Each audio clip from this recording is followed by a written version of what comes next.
누가복음. 누가는 예수님의 생애를 목격한 많은 초기 증언을 조사해서 이 책을 기록했습니다. 이야기는 예루살렘 언덕에서 시작합니다. 이스라엘 옛 선지자들이 하나님이 언젠가 온 세상에 그분의 나라를 세우기 위해 오실 곳이라고 선포했던 곳이죠. 이 도시에는 제사장들이 관리하는 성전이 있었는데요. 사가랴라는 제사장이 성전에서 일하던 중 한 환상을 보고 기겁합니다. 천사가 나타나 그와 그의 아내가 아들을 낳을 거라고 말하거든요. 이게 무슨 상황일까요? 네, 사가랴와 그의 아내는 나이가 아주 많았고 자녀를 가질 수 없었는데요. 누가는 여기서 이들을 이스라엘의 위대한 선조 아브라함과 사라와 비교하고 있어요.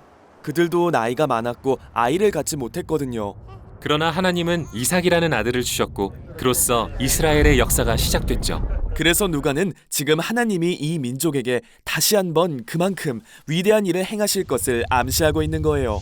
천사는 사가랴에게 아들의 이름을 요한이라고 하라고 합니다. 그리고 이 아들이 이스라엘 옛 선지자들의 예언을 성취할 것이라고 말합니다.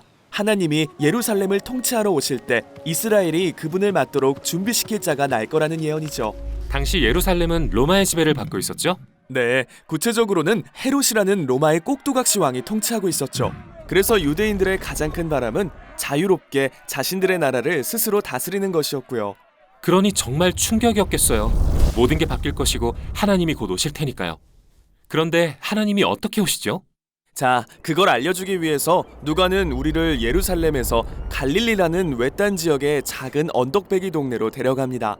거기에 미리암 또는 우리가 마리아라고 부르는 어린 여인이 있는데요. 그녀는 약혼한 상태였죠.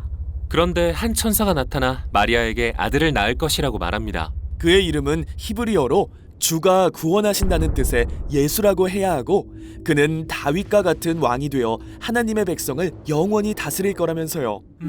어떻게 이런 일이 가능하죠? 저는 처녀인데 마리아가 묻습니다. 이에 천사는 창세기 1장에서 어둠에 생명과 빛을 창조하신 바로 그 성령님이 그녀의 태에 생명을 창조하실 수 있다고 말해줍니다.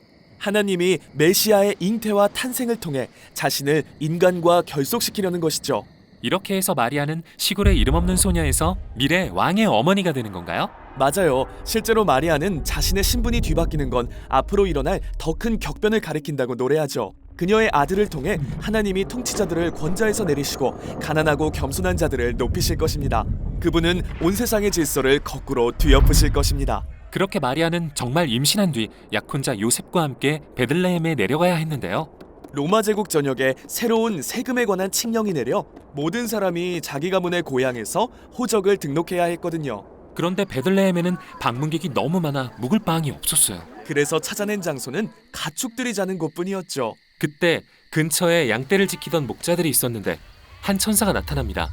그들이 기겁하자 천사는 오늘 밤 베들레헴에 구주가 나셨으니 기뻐하라고 말합니다. 그리고 가서 그 아기를 찾으라고 합니다. 아기가 포대기에 쌓여 더러운 여물통에 누인 것을 볼 텐데 이게 메시아라는 표징이라면서요. 너무 지저분한데요. 그쵸. 목자들은 자신들도 그리 깨끗하진 않지만 정말 이렇게 지저분한 곳에서 태어나신 아기 예수님을 보고 큰 충격을 받습니다. 대체 무슨 일이 일어나려는 거지? 의아해하며 돌아갑니다. 정말 모든 게 이상하네요. 아니, 하나님이 정말 세상을 구원하러 오신다면 이런 모습으로 오실 것 같지 않은데 가축우리에서 10대 소녀에게 태어나 무명의 목자들에게 축하를 받으시다니요. 바로 그거예요. 누가의 이야기에선 모든 게 거꾸로라는 점, 그게 핵심이죠. 그는 하나님 나라가 가장 먼저 이런 누추한 곳에서 가난한 자들을 통해 드러났음을 보여주고 있어요. 예수님은 세상의 질서를 뒤엎어 구원을 가져오시려고 이 땅에 오셨으니까요.